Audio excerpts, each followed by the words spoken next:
வாழக்கூடிய சித்த வைத்தியர்களே, பட்டம் பெற்ற சித்த வைத்தியர்களே, மற்றும் எங்கள் குழுவில் கூட நண்பர்களே,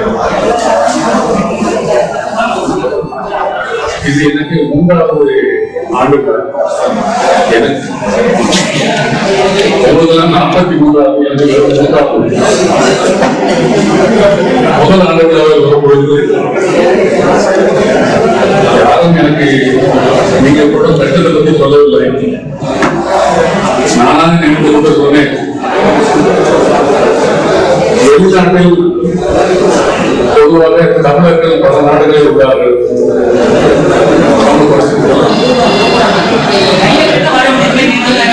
இன்னைக்கு தமிழர்கள் தமிழ்நாட்டில் 6 கோடி பேர்கள் இருக்கிறார்கள் என்றால் 4 கோடி மக்கள் வெளிநாடுகளிலே இருக்கிறார்கள்.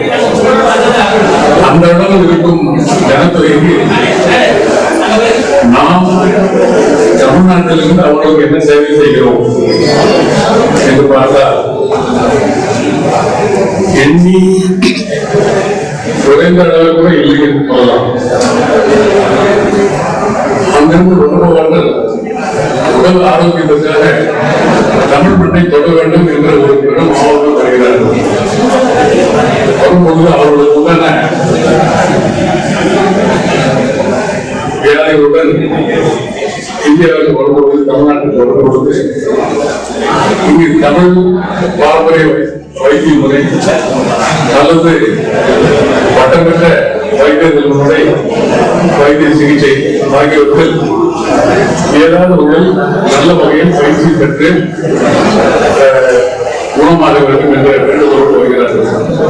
அவர்களுக்கு வழிவகுப்பதற்காக நான் ஒரு 8 ஆண்டுகளுக்கு முன்பு வந்தபோது கூறினேன், 1 லட்சம் ரூபாய் நான் தரேன். 8 ஆண்டுகளுக்கு முன்னாடி 1 லட்சம் ரூபாய் நான் தரேன். வெப்சைட் 8 ஆண்டுகளுக்கு முன்னாடி வெப்சைட் யோசிப்போம், யாரு வெப்சைட், நான் ஏன் வெப்சைட் அப்ப சொன்னேன் அப்படின்னா, உலகத்தில் உள்ள எல்லா நாடுகளுக்கும் இவருக்கு போய் சேரும். நீங்க என்ன பிராக்டிஸ் பண்றீங்களோ அந்த பிராக்டிஸை பற்றி அதில் போட்டாங்க.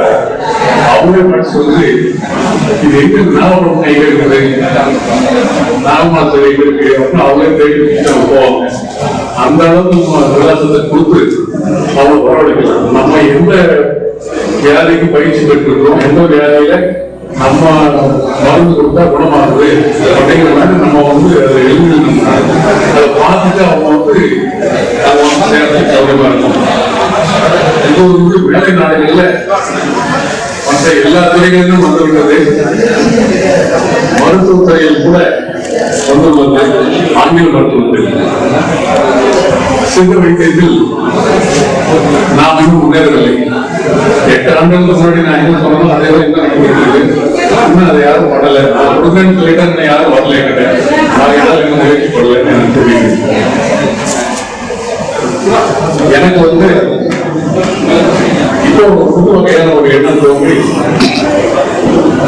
இந்தியாவிலேயே முதல் மாகாணமாக தமிழ்நாடு, அந்த தமிழ்நாடுதான் முதல் மாகாணமாக டிஜிட்டல் லைப்ரரி கொண்டு வர வேண்டும் என்று விரும்பினேன். அதை அரசாங்கத்துக்கு எடுத்துக் கொள்கிறேன், கடினமாக எடுத்துக் கொடுத்தேன். அந்த கருத்தில் புரிவது என்னென்றால், இன்றைக்கு தமிழ் வளர்ந்து கொண்டிருக்கிறது என்றால் அது சித்த வைத்தியர்களால் தான் தமிழ் வளர்ந்திருக்கிறது. இன்றைக்கு சித்த வைத்தியம் இந்த அளவுக்கு வளர்ந்திருக்கிறது என்றால் தமிழால் தான் அவர்கள் வளர்ந்திருக்கிறார்கள். அதனாலே இந்த மருத்துவத்தை எப்படியாவது காப்பாற்ற வேண்டும், தமிழை எப்படியாவது காப்பாற்ற வேண்டும் என்ற உணர்வோடு இதை நான் அவர்களுக்கு எடுத்துக் கொடுத்திருக்கிறேன். அவர்களே அதை ஒத்துக்கொண்டு இதை செய்யலாம் என்று அண்ணா 100ஆண்டு நூலகத்தில் ஒரு எட்டம் கொடுப்பதற்கு தயாராக பண்ணிட்டு இருக்காங்க. அது எப்ப சொல்லி கொடுப்பாங்கன்னு தெரியல. இன்னும் 1 வாரம் 10 நாள் பண்ணுவாங்க. அந்த மாதிரி பண்ணாங்க. நம்ம வந்து தமிழ்ல என்னென்ன கலைகள் இருக்கோ இதெல்லாம் உடம்பு எடுத்து சொல்லலாம். எனக்கு தெரியும், நான் எனக்கு உடம்பு காலத்திலிருந்து தாயகங்கள் 64. 64 தொடர்பு கூட யாரும் கிடையாது. 64 கலைகள் இருக்கிறது எல்லாருக்கும் தெரியும். அது ஏதோ லிட்டரேச்சர்ல பார்த்தா எங்கே கிடைக்கும் அப்படின்னு சொல்லுவாங்க. சரி, அது என்ன கலை, அந்த கலையை யார் பயிற்சி சொல்றா, அதெல்லாம் என்ன பண்றாங்கன்னா அதை பத்தி விவரம் கொடுக்கறதுக்கு ஒரு வழிவகை இல்லை. ஆனா டிஜிட்டல் லைப்ரரி வந்ததுன்னா கட்டாயமா நாங்கள் தெரிவிச்சாலுடைய ஒரு கடல் இருக்கிறோம்.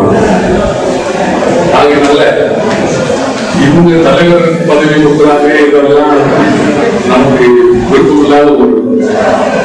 ஆனா இந்த தமிழ் வைத்தியத்துக்காக என்ன சேவை செய்திருக்கிறது, இந்த சித்த வைத்தியம் தமிழுக்காக என்ன செய்திருக்கிறது, இந்த சித்த வைத்தியம் உலகத்துக்காக என்ன செய்திருக்கிறது அப்படிங்கிற மாதிரி நம்ம அதை எடுத்து போனோம்னா அந்த லைப்ரரி மூலமா உலகத்தில் உள்ள எல்லா நாடுகளிலும் எங்கெங்கெல்லாம் தமிழர்கள் இருக்கிறார்களோ அதையெல்லாம் அவர்கள் இது கற்றுக்கொள்ளக்கூடிய ஒரு வாய்ப்பு இருக்கிறது. அந்த வாய்ப்பை நடுவு விடாமல் செய்து நமது தமிழை வளர்க்க வேண்டும், நமது சித்த வைத்தியத்தை வளர்க்க வேண்டும். சித்த வைத்தியம் சித்தர்களால் வளர்க்கப்பட்டது, சித்தர்கள் தமிழால் வளர்க்கப்பட்டார்கள். அதற்கு மாறுபட்ட கருத்து யாருக்கும் கிடையாது. அந்த மாதிரி ஒரு வளர்ச்சி வந்த காலத்தில் இன்றைக்கு ஒருவர் நூல் எழுதி அதை வெளியிட்டுள்ளார். அதில் எப்படி நாம் ஞானத்தை பெறுவது என்பது போல எழுதியுள்ளார். இதையே திருமூலரும் சொல்லியிருக்கிறார். திருமூலர் 3000 பாடல்கள் இருந்தாலும் எப்படி தனி மனிதன் ஒருவன் ஞானத்தை அடைய முடியும் என்று அவர் கூறியிருக்கிறார்.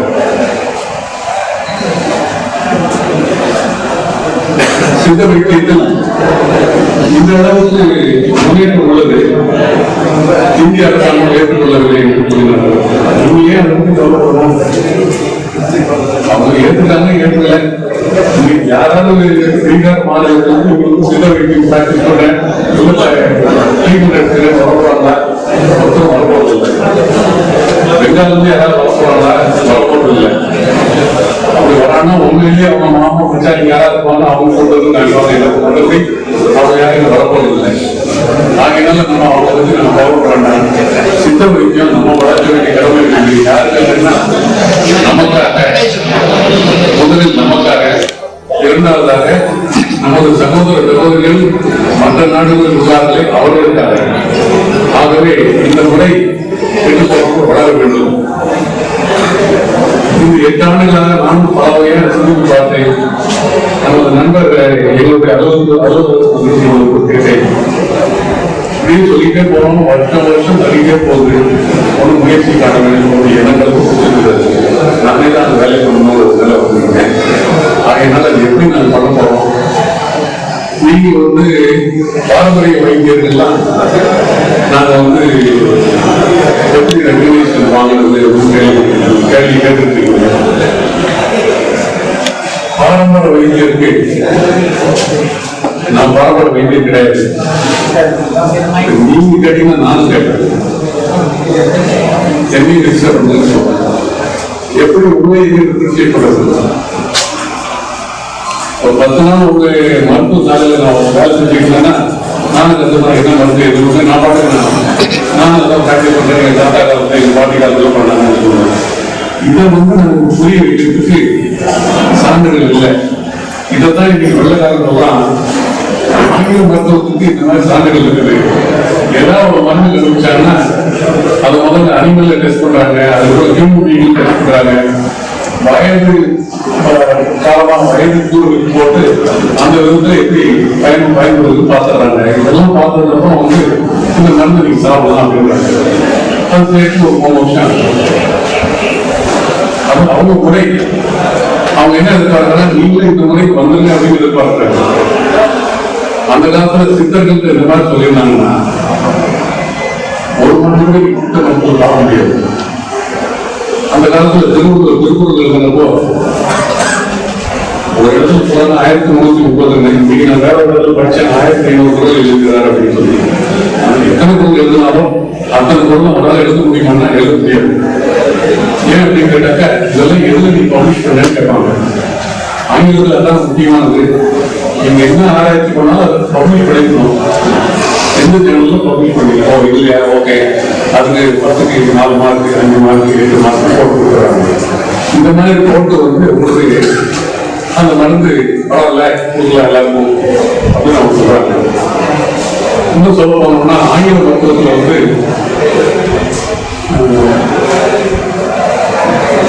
இந்த மருந்து வந்து ஏதாவது ஒரு மருந்து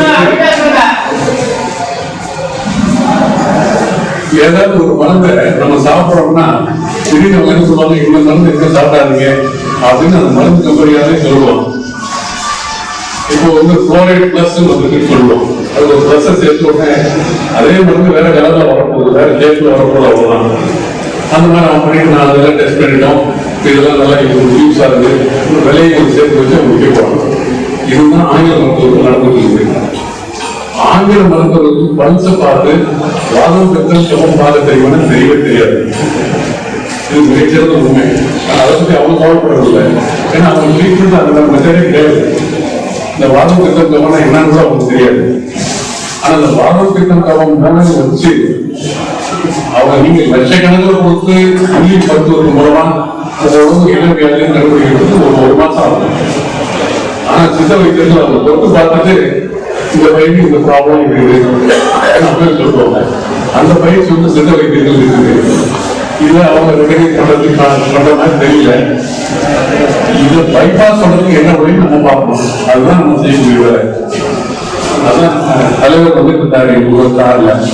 அப்ப வந்து கேட்டாரு, ஏங்க இந்த மாதிரி வந்து ரிஜிஸ்டர் பண்றதுல வந்து ஒரு குறைபாடு நமக்கு இருக்குது.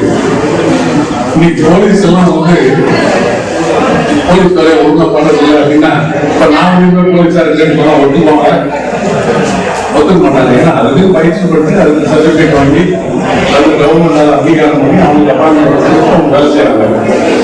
அந்த மாதிரி இந்த பட்டம் வாங்கின சித்த டாக்டர் இருக்காங்க, அவங்கள நீங்க பண்ற நிறுவனத்துக்கு பேர் கொடுக்க சொல்லுங்க, பெண் பண்ண சொல்லுங்க.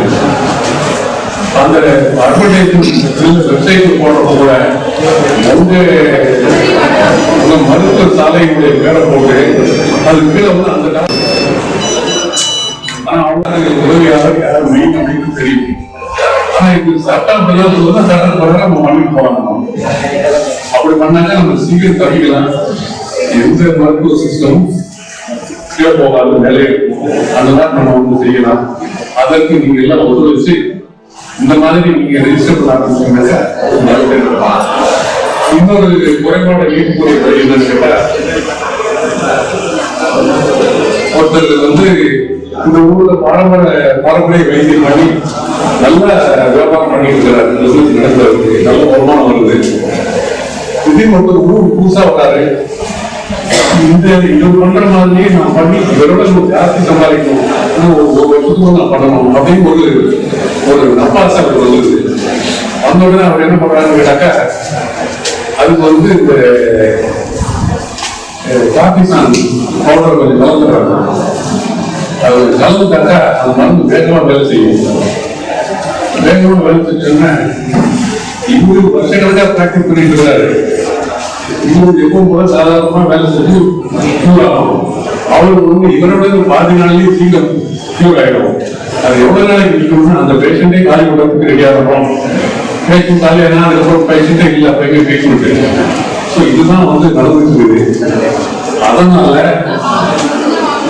நல்ல சித்த வைத்தியர்கள் இந்த மாதிரி தப்பு பண்ற வைத்தியர்களை ஊக்குவிக்காம நீங்க தயார் பண்ணீங்கன்னா ஊக்குவிக்க கூடாது. அவங்க அதுக்கு நீங்க என்ன முயற்சி பண்ணணுமோ அதை நீங்க உங்க சங்கத்திலேயே நீங்க சொல்லி சட்டத்திட்டங்களை போடுவீங்க.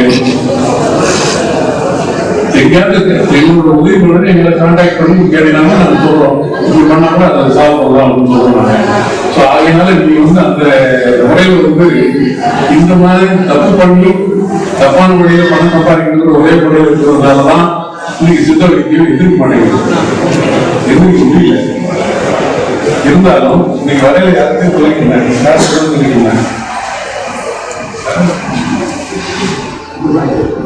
என்னென்ன நூல் இருக்கு அப்படின்னு கேட்டாரு. என்ன எதுல இருக்கிறது சித்த வைத்தியம், நம்ம சித்த வைத்தியத்துக்கு நூல்கள்லாம் இருக்குது அப்படின்னா அவங்க வந்து ஞான வித்தியானம் அப்படின்னு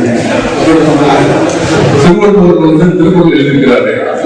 அது ஒரு புத்தகம் இருந்தாலும் அது ஜெனரலா எல்லாருக்கும் வியாதியில் அவசரப்படுறவங்களுக்கு தனியா ஞான வெட்டியான ஒரு புத்தகம் எழுதிக்கிறாங்க. எவ்வளவு பேர் தெரியாது இருக்கிற புத்தகம். ஆனா இந்த புத்தகம் மார்க்கெட்ல கிடைக்கிறது கொஞ்சம் கஷ்டம். எங்கேயாவது கிடைச்சுன்னா அதை காப்பி எடுத்து எல்லாருக்கும் டிஸ்ட்ரிபியூட் பண்ணி அவ்வளவு நல்ல சமாச்சாரம் இருக்குது. அது உங்களுக்கு தான் நல்லா பயன்படுது. அது ஒண்ணு. திருமூலர் திருமந்திரம் அது வந்து நீங்க எல்லாருமே சித்தராகலாம். அது ஒன்றாம் வழிமுறைகள் அது சித்தராகும். இந்த மாதிரி நிறைய கோள்கள் நான் ஜாஸ்தி படிச்சவங்க இல்லை. இதெல்லாம் ஒரு ஜாஸ்தி எனக்கு தெரியாது. ஆனா ஆசிரியர்கள் கற்றுக்கணும், ஆசிரியர்கள் இந்த மருத்துவம் வளரணும் அப்படிங்கிறது எனக்கு ஆசிரியர்கள் ஆர்வம் இருக்குது. ஆனா எனக்கு வந்து நாங்க படிச்சதான் இன்ஜினியரிங், மெக்கானிக்கல் இன்ஜினியரிங். ஸோ அதில் எப்படி நம்ம படிக்கிறோம். சொல்ல போனா வந்து இன்னைக்கு தமிழ்நாட்டில் மழைநீர் சேகரிப்பு திட்டம், ரெயின் வாட்டர் ஹார்வெஸ்டிங், அதை கொண்டு உங்களுக்கு தெரியும். அது கொண்டு வரதுக்கு முன்னாடி நான் அண்ணா பல்கலைக்கழகத்தில் துணைவேந்தராக இருந்தப்போ அண்ணா பல்கலைக்கழகத்தில் அதை இம்ப்ளிமெண்ட் செய்து அதை வந்து எந்த மாதிரி செய்யணும் ஸ்லைட் முறைக்கு தயார் பண்ணி மெட்ரோ வாட்டர் சேர்மன் கூட்ட ஒரு காமிச்சோம். அவர் பார்த்துட்டு என்ன பண்ணாரு, சார் ரொம்ப நல்லா இருக்கு சார், ரொம்ப நன்றி அப்படின்னு சொல்லிட்டு வேக வேகமாக போனாங்க. வேக வேகமாக போய் அப்போ சீஃப் மினிஸ்டருக்கு பார்த்தாரு. யாரை சீஃப் மினிஸ்டர்னா அவங்க என்ன பண்ணாங்க, சரி வந்து புத்தகம் பார்க்கலாம் அப்படின்ட்டாங்க. நீ பார்த்தா பார்த்தாது நான் பார்க்கணும். எங்க பேரத்தில் வந்து ஒரு புத்தகம் கொடுத்தாங்க. அப்போ வந்து அவங்க செக்ரட்டரி எல்லாரும் கூப்பிட்டாங்க. முக்கியமான செக்ரட்டரி 1, 2, 3, 4, 7, 8, 9 எல்லாரும் கூப்பிட்டு பண்ணி முடிச்சது சரி போயிட்டு வாங்கிட்டாங்க. பிரசன்டேஷன் பண்ணியாச்சு போயிடுவாங்க. அடுத்தது வந்து அவங்க கேட்டது, இது பார்க்கறது நல்லா தெரியுது, இது தமிழ்நாடு போனா இன்னும் நம்ம எவ்வளவு செலவாகும். அவர் சொன்னாரு, இந்த பேப்பர்ல ஒரு பேப்பர் எடுத்துட்டு ஒரு பேப்பர் அவ்வளவுதான் செலவு.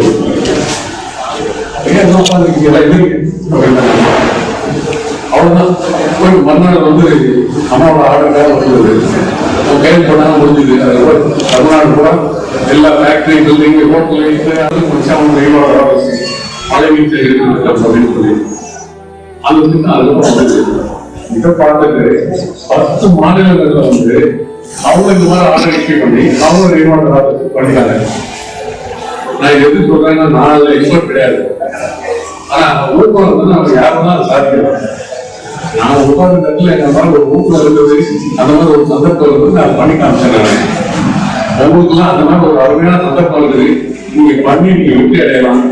தப்பு பண்றது ஒரு நிமிஷம் ஒரு ஓரமா ஒதுக்குங்க. இதை ரெஜிஸ்டர் பண்றது கூட நீங்க என்ன பண்ணலாம்னாக்கா, ஒரு 3 பேர் கையில் போகணும்னு சொல்லிக்கிறது.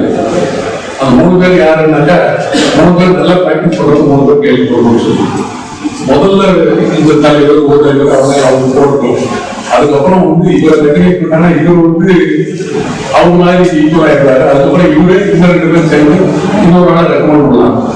அந்த மாதிரி போட்டீங்கன்னா இந்த கருத்து அணிகள்லாம் கருத்து போயிடும் நிற்காது.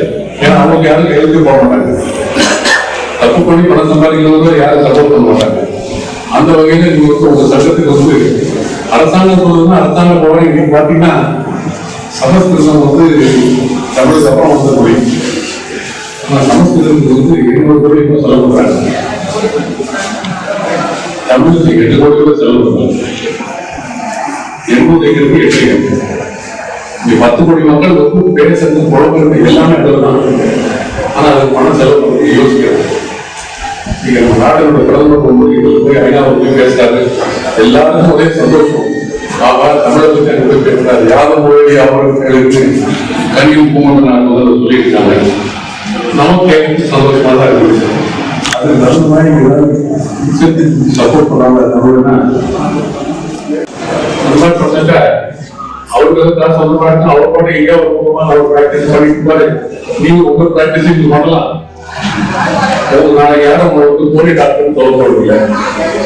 ஸோ அந்த வகையில் வந்து உங்களுடைய வாழ்க்கையில முன்னேறது ஒரு வழி இருந்து, வாழ்க்கையில வந்து சித்த மருத்துவத்தை சீர்திருத்தத்துக்கு ஒரு வழி இருக்குது, சித்த மருத்துவத்து மூலமா தமிழ விளக்கத்துக்கு ஒரு வழி இருக்குது. இப்ப எங்களுக்கு வந்து நாங்க இப்ப ஒரு டாஸ்க் எடுத்துருக்கோம், அதை வந்து அரசாங்கத்தை சொல்லியிருக்கோம். தமிழ்ல வந்து உலகம் போல கொண்டு போகணும் அப்படின்னு சொல்லிட்டு என்ன அப்படின்னா 4 கோடி பேர் வெளிநாடுகள்ல இருக்காங்க. கிட்டத்தட்ட 10 கோடி 11 கோடி வருவாங்க. இந்த 11 கோடி பேருக்கு வந்து இந்த தமிழ் வளரணும் அப்படிங்கிற ஒரு நல்ல இடத்துல பயிற்சி பண்றோம். அது கூட்டு எழுதி சொன்ன ஷார்ட் நோட்ஸ், அந்த நோட்ஸ் எல்லாம் எழுதி கொடுத்துருக்கேன். தமிழால் சித்த வைத்தியம் வளர்ந்தது, சித்தர்களால் தமிழ் வளர்க்கப்பட்டது, சித்தர்களால் தமிழ் வைத்தியம் வளர்க்கப்பட்டது அப்படின்னு இதுக்கு ரொம்ப இம்பார்ட்டன்ட் கொடுத்து பணம் அப்படின்னு சொல்லுவேன். அப்ப என்ன ஆகுதுன்னாக்க அவ்வளவு சொன்னாலும் சொல்லி நம்ம சொல்லணும்னு சொல்லணும். இது வரப்போற காலத்துல வந்து நீங்க இருந்தாலும் சரி, நான் இருந்தாலும் சரி, ஆனா அது வந்து சும்மா ஏனோ தானோ வாங்க 33 வருஷத்துக்கு நம்ம தான் பண்றோம்னு சொல்லியிருக்காங்க. நான் 33 வருஷத்துக்கு மாட்டேன். யாராவது நம்ம போல ஒரு நல்ல நம்ம கூட சேர்த்து வச்சு அவங்களெல்லாம் நடத்துக்க சொல்லிட்டோம்னா நம்ம போனப்போ அவங்க எப்படி நடத்துவாங்க, நல்ல பேர் கிடைக்கும். நம்ம வைத்தியம் வச்சு நம்ம தமிழுக்கு நல்ல பேர் வரும். அதனால எல்லாம் ஒற்றுமையா இருந்து இந்த வேலையை செய்யும். தவறு செய்யும் மருத்துவர்களை நேராக பிடிக்காம இந்த மாதிரி முறையில் நீங்க வந்து ஒதுக்கி கொடுக்கணும். தானா அவங்க திரும்பி வருவாங்க ஒரு நாளைக்கு மாற்றிடுவாங்க. அது வரைக்கும் காலம் சொல்ல நம்ம வெயிட் பண்ணிட்டு உங்க எல்லாருமே வந்து நன்றி தெரிவித்து கொள்கிறேன். நான் 1 லட்சம் ரூபான்னு சொன்னேன். அந்த 1 லட்சம் ரூபாய் இன்னைக்கு வேலை நம்ம பேசுறதுமான தெய்வம் அது ஒரே ஒரு வழி நான் படிச்சிருக்கேன். பழைய காலத்துல ஆயகர்கள் 64 பேர் அப்படின்னு சொல்லுவாங்க. நான் ஆயகர்கள் 64 பேர் நான் புத்தகத்தெல்லாம் பார்த்தேன். நிறைய இருக்குது. இதுல எத்தனை பயிற்சி நமக்கு தெரியும், எத்தனை பயிற்சி யார் சொல்லி தராங்க அப்படிங்கிறது நமக்கு தெரியாது. அந்த மாதிரி ஒரு காலகட்டத்தில் இருக்கிறோம். இதெல்லாம் கத்துக்கிட்டு இதெல்லாம் வீடியோ எடுத்து உலகம் பூரா இருக்க தமிழர்கள் பரப்பி நம்ம தமிழை பரப்படுது. அதுக்கப்புறம் இதனால அவங்க கத்துக்கணும்னா அவங்க கத்துக்க வச்சிருது. இந்த மாதிரி முறையில் வந்து நல்லவைகள் எல்லாம் நமக்கும் நம்மளுடைய குழந்தைகளுக்கும் சொல்லிக் கொடுக்கக்கூடிய ஒரு வாய்ப்பு நமக்கு கிடைச்சிருக்கு. இது நல்லபடியாக நம்ம பண்ணுவோம். உங்க எல்லாருக்கும் நன்றி.